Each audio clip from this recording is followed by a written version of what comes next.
Hey David, thanks for joining me today. Hey, it's a pleasure to be here. High Hampton, you're doing stuff in California that I haven't seen a lot of Canadian companies doing yet. Give me an overview. What's going on? Well, currently we have the 11 acres in Coachella, 10.8, and we are building a greenhouse facility.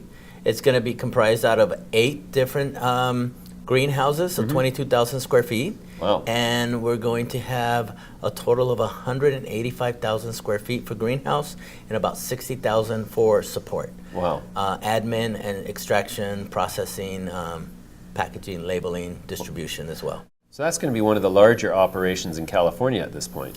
It's going to be a significant size. Yeah.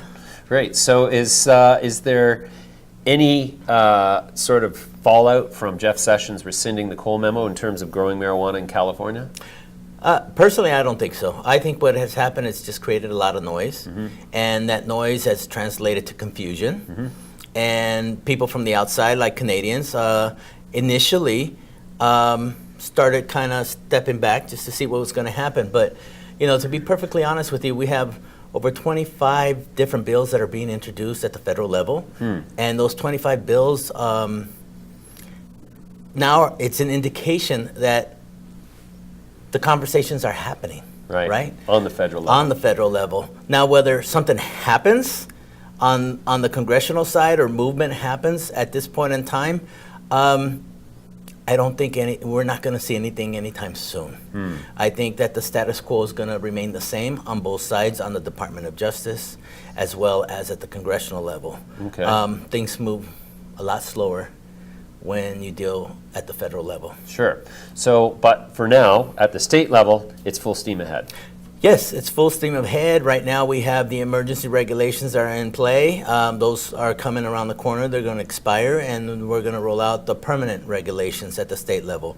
For High Hampton, what's the timeline look like till you're actually growing 185,000 square feet of marijuana?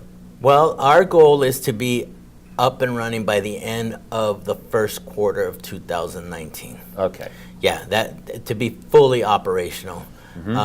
We are going to get the conditional. We're going to go before the Planning Commission for the approvals for the conditional use permit sometime in the middle of April. Okay. How many permitted operators? How many LP equivalents are there in California producing cannabis right now? Licensed producers producing cannabis right now. You know, I would have to check with the state and see how many have been licensed, but they've been licensed on a temporary basis. I see. But just to give you an idea, in Humboldt County, there is estimated over 12,000 growers, and there's been approximately about 2,500 operators or cultivators that have applied at the county level. Yeah. Wow. So seems like there's a lot of people who want to grow marijuana in California. Oh yeah, and there's a lot more now. And so how would you categorize the licensing process relative to, say, a Canadian company going through the LP process here? So I think that the benefit of having an LP here in Canada is that you have cooperation with the at the federal level, right?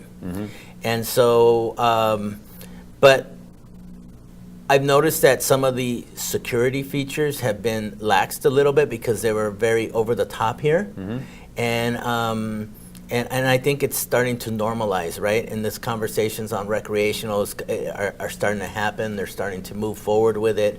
Sounds like law enforcement is getting involved here a little bit more, and it seems like they pushed back a little bit just to wait on rolling out recreational. So the same thing is happening at the state level. Right. At the state level, the policies are being drafted. So I see a lot of similarities, but definitely two different unique markets, right?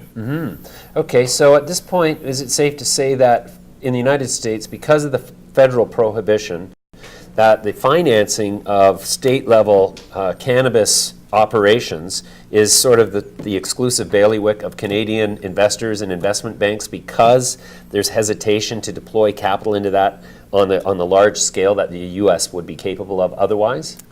Absolutely, and that is one differential right there. It is that the capital is not there in the States at this point in time. And we've seen growing markets in the Canadian side, and now people are looking for better returns and better opportunities. So we're capitalizing on that opportunity in the States and ensuring that we move forward with High Hampton and consolidating California. Wow, that's exciting. All right, we're going to leave it there for now. Thanks very much for your time today. It's been a pleasure. Thanks.